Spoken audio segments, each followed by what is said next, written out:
के वीडियो में हम लोग वास्तविक संख्याओं में इरेशनल नंबर यानी कि अपरिमेय संख्याओं के बारे में जानेंगे। अपरिमेय संख्याएं हम लोग किसको कहते हैं? अपरिमेय संख्या यानी कि इरेशनल नंबर। इरेशनल नंबर्स क्या है? इरेशनल नंबर्स हमारे पास जितनी भी संख्याएं हैं, जैसे कि अभी तक हम लोगों ने नेचुरल नंबर यानी प्राकृतिक संख्या के बारे में जाना, होल नंबर यानी कि पूर्ण संख्या के बारे में जाना, और उसके बाद हमने फ्रैक्शन के बारे में जाना। अभी कुछ नंबर्स ऐसे भी हैं जो कि किसी भी नंबर के कंप्लीट स्क्वायर नहीं है, किसी भी नंबर के पूर्ण वर्ग नहीं होते हैं। ऐसी स्थिति में हमारे पास कुछ ऐसे नंबर्स मिलते हैं जो कि ना तो रैशनल होते हैं, जो ना ही होल नंबर होते हैं, और ना ही हमारे नेचुरल नंबर के कैटेगरी में, नेचुरल नंबर के सेट में आते हैं। ऐसे नंबर जो किसी भी तरह से उसका स्क्वायर रूट नहीं प्राप्त किया जा सकता है, उसका वर्गमूल ज्ञात नहीं हो सकता, ऐसे नंबर को हम लोग इरेशनल नंबर्स में के सेट में रखते हैं। अभी हम रियल नंबर को इस तरह से डिवाइड कर सकते हैं, रियल नंबर, और इसको हम लोग 2 पार्ट में डिवाइड कर सकते हैं। एक पार्ट हो जाएगा हम लोगों का रैशनल, एंड सेकंड पार्ट हो जाएगा इरेशनल।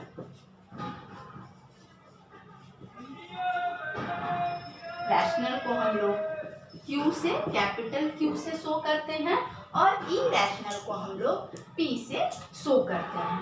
अभी रैशनल नंबर को भी हम लोग 2 पार्ट्स में डिवाइड कर सकते हैं। फर्स्ट इज होल नंबर जिसको हम लोग पूर्ण संख्या कहते हैं, और दूसरा है हमारे पास फ्रैक्शंस यानी कि परिमेय संख्या, या इसको हम लोग कहते हैं भिन्न, फ्रैक्शन कहते हैं। ये हो गया भिन्न। और होल नंबर को हम लोग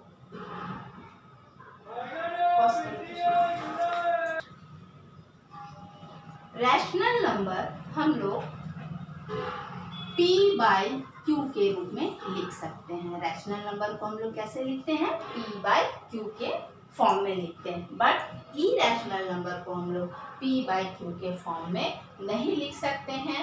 ये असल में होता है √P/Q, जहाँ की Q not equals to 0। Here also यहाँ भी Q नॉट इक्वल्स टू 0।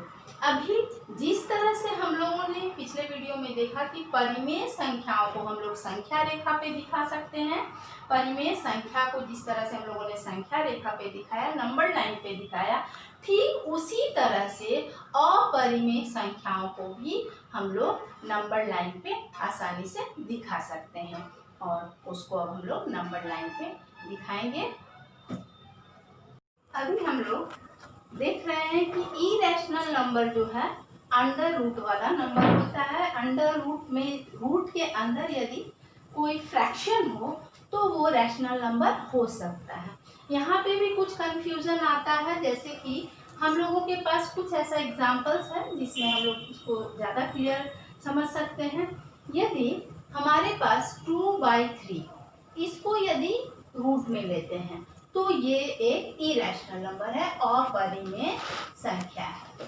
लेकिन यदि हम लोगों के पास ऐसा कोई नंबर है जैसे 16/25, अगर इसको रूट में रखते हैं तो ये रैशनल होगा या इरेशनल, ये परिमेय संख्या होगा या अपरिमेय संख्या, तो इसको हम लोग चेक करते हैं।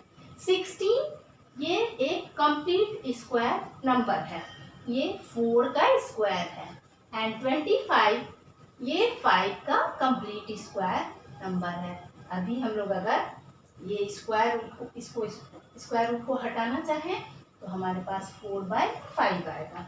तो ये 4/5 जो है ये हमारा रैशनल नंबर हो जाएगा। इसलिए √16/25 it's not a irrational number, it's a rational number. तो इस तरह से हम लोगों को क्लियर हो गया कि ये इरेशनल और रैशनल में कहाँ पे डिफरेंस हमारे पास आता है। तो हम लोग इसको ऐसे समझ सकते हैं कि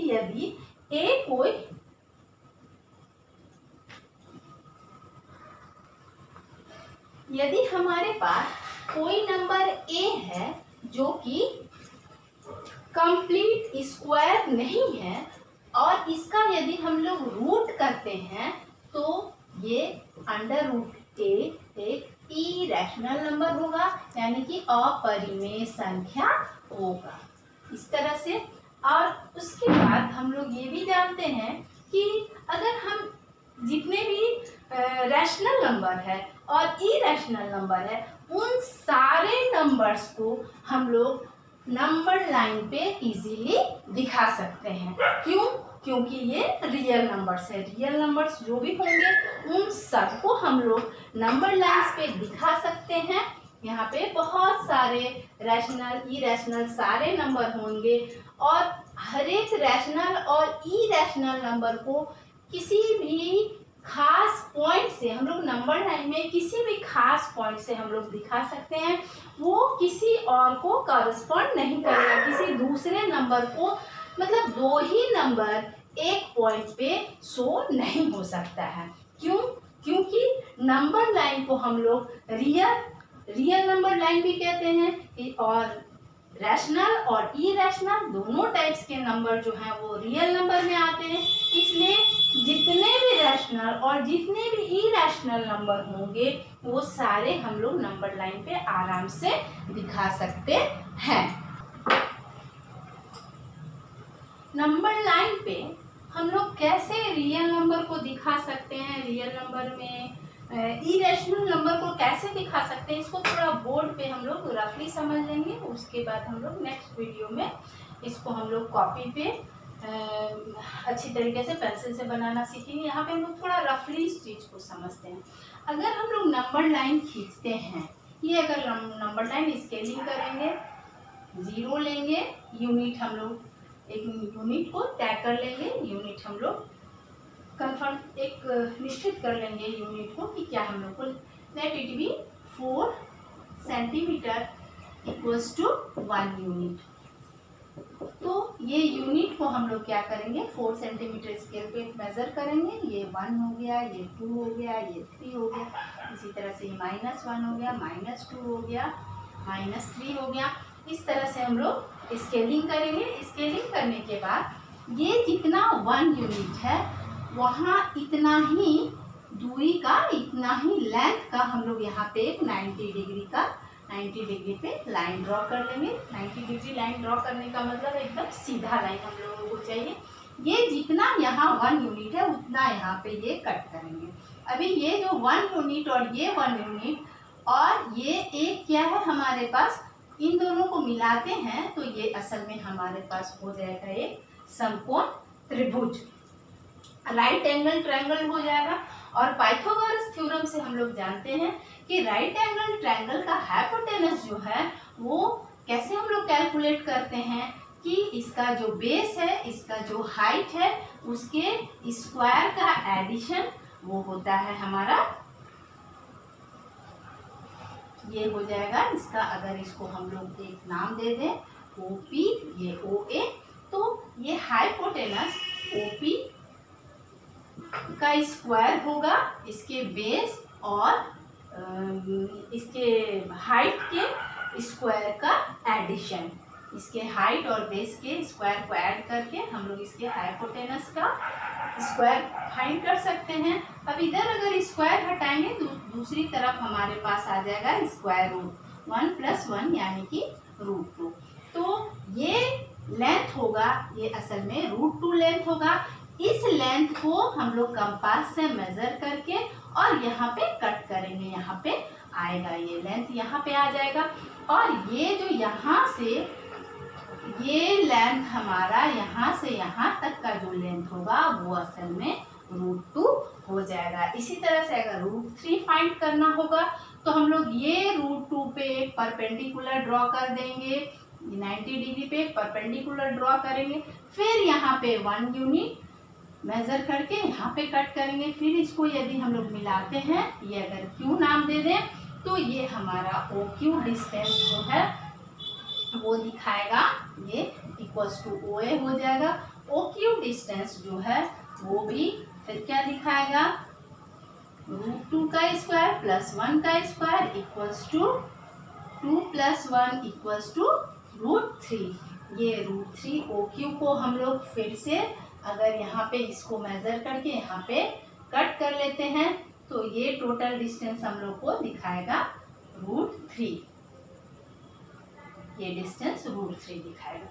अब लेट इट बी कि हम लोग को √3 नहीं बल्कि -√3 चाहिए, -√3 चाहिए तो ये √3 को इधर हम लोग कट कर सकते हैं और ये हम लोग का जो ये मेजरमेंट है उसको मेजर करके ये इसका अगर हम लोग नाम दे दे B तो OB को मेजर करके इधर हम लोग यदि कट कर देते हैं ये वाला मेजरमेंट तो ये वाला इसका अगर नाम हम लोग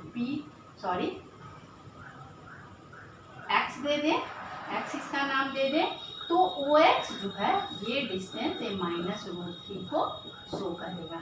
इस तरह से हम लोग निगेटिव में भी ले सकते हैं, निगेटिव में भी आ सकता है, पॉजिटिव में भी, पॉजिटिव इरेशनल नंबर भी हम लोग नंबर लाइन पे फाइंड कर सकते हैं, निगेटिव इरेशनल नंबर भी फाइंड कर सकते हैं।